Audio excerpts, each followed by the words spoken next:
अरे नेहा देख, ये नई साड़ी ली, 4,000 की है। और ये बैग देख, असली लेदर का है। यार तू तो पहले ही इतनी फटीचर थी, अब कहाँ से आया इतना पैसा? यार तू तो पहले इतनी फटीचर थी, अब कहाँ से आया इतना पैसा? बेटा शादी कर ले, फिर पता चलेगा। जब 24 घंटे जेब में पैसे खनकते हैं ना, तो सेंस अपने आप आ जाता है। अच्छा चलती हूँ, टेलर के पास जाना है, नई ड्रेस का ऑर्डर देना है। सुधा के जाते ही नेहा सीधी किचन में घुस गई, जहाँ माँ सब्जी काट रही थी। अरे नेहा, देखिए नई साड़ी ली, 4,000 की है। और ये बैग देख, असली लेदर का है। बेटा शादी कर ले, फिर पता चलेगा। जब 24 घंटे जेब में पैसे खनकते हैं ना, तो सेंस अपने आप आ जाता है। सुधा के जाते ही नेहा सीधे किचन में घुस गई, जहाँ माँ सब्जी काट रही थी। माँ, अच्छा चलती हूँ, टेलर के पास जाना है, नई ड्रेस का ऑर्डर देना है। अच्छा चलती हूँ, टेलर के पास जाना है, नई ड्रेस का ऑर्डर देना है। मेरी शादी करा दे। अरे अभी तो सुधा गई है, उसकी साड़ी देखकर आई है। क्या? माँ, साड़ी नहीं, जिंदगी देखी है। मुझे भी वैसी ही जिंदगी चाहिए, खूब पैसे, खूब शॉपिंग, खूब मस्ती। मेरी शादी करा दे। मेरी शादी करा दे। माँ, हाँ बोल। अरे अभी तो सुधा गई है, उसकी साड़ी देखकर आई है क्या? माँ, साड़ी नहीं देखी, जिंदगी देखी है। मुझे भी वैसे ही जिंदगी चाहिए, खूब पैसे, खूब शॉपिंग, खूब मस्ती। अच्छा, और लड़का कैसा चाहिए माँ? लड़की में बस एक गुण होना चाहिए। कौन सा? खूब कमाता हो, बस, बाकी सब माफ। अरे ये भी कोई बात हुई? घर देखना होता है, परिवार देखना होता है, संस्कार देखने होते हैं। अरे माँ, वो सब बाद में होता रहेगा, पहले बता दे पैसे कितने हैं, फिर बाकी सब देखेंगे। माँ ने एक लंबी सांस ली और चुप हो गई, क्योंकि वो जानती थी कि नेहा के कान में अभी सिर्फ पैसों की खनखनाहट सुनाई दे रही है, बाकी सब बेकार है। कुछ दिन बाद पड़ोस की काकी आई, और जैसे ही उन्होंने 15 लाख रुपए का नाम लिया, नेहा के कान खड़े हो गए। भाभी, एक रिश्ता है, लड़का आईटी में है, दिल्ली में नौकरी है, 1.5 लाख का पैकेज है। काकी, कहाँ है लड़का? कब आ रहा है देखने? मैं तैयार हूँ। अरे रुक रुक, पहले पूरी बात तो सुन।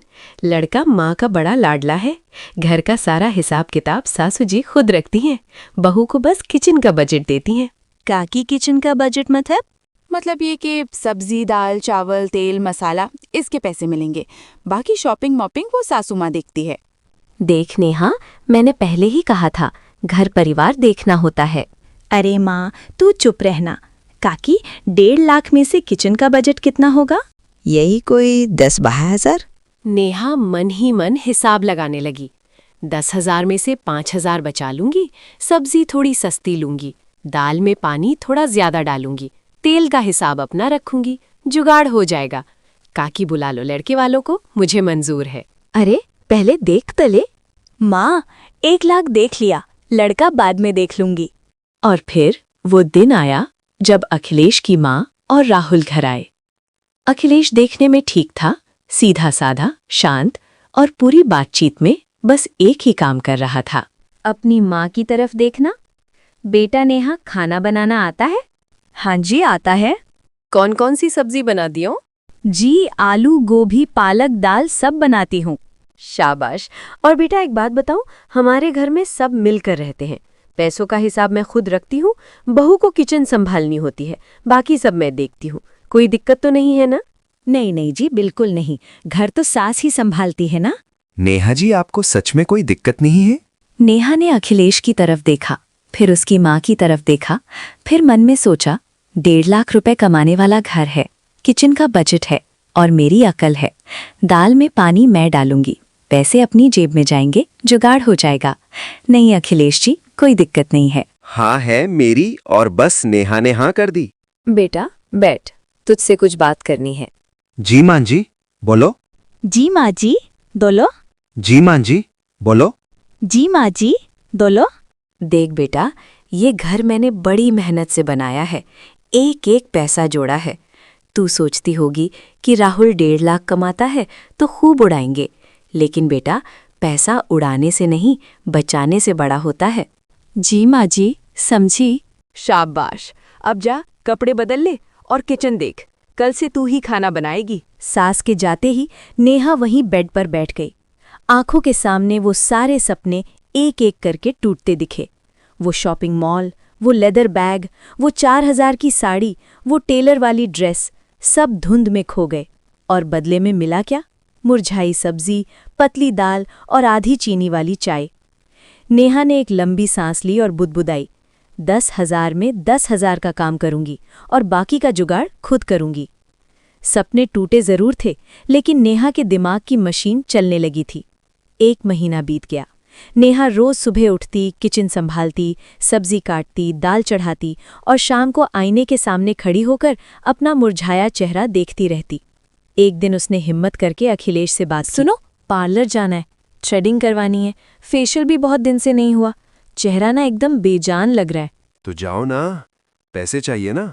अरे तो माँ से मांग लो, वही तो देखती है सब खर्चे। मुझे क्या पता पार्लर में कितना लगता है।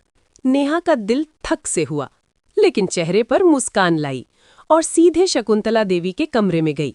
मां जी, वो पार्लर जाना था, थ्रेडिंग और फेशियल करवानी है, थोड़े पैसे मिलते हैं।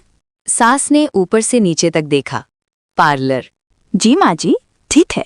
जी।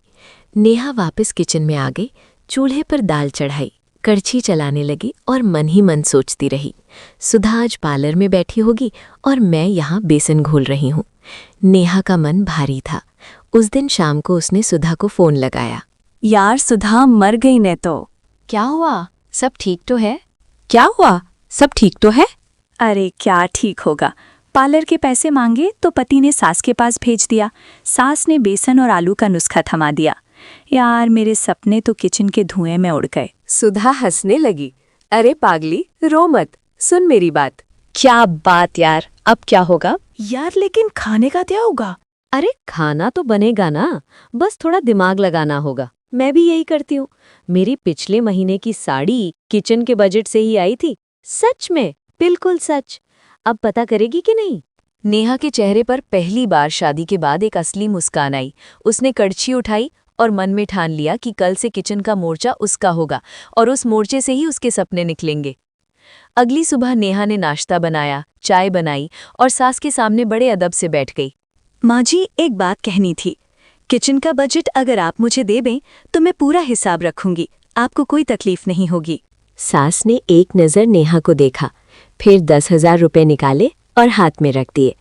ठीक है, लेकिन हिसाब पूरा होना चाहिए, एक पैसे का भी हेर फेर नहीं। बिल्कुल बिल्कुल माँ जी, आप बेफिक्र रहो।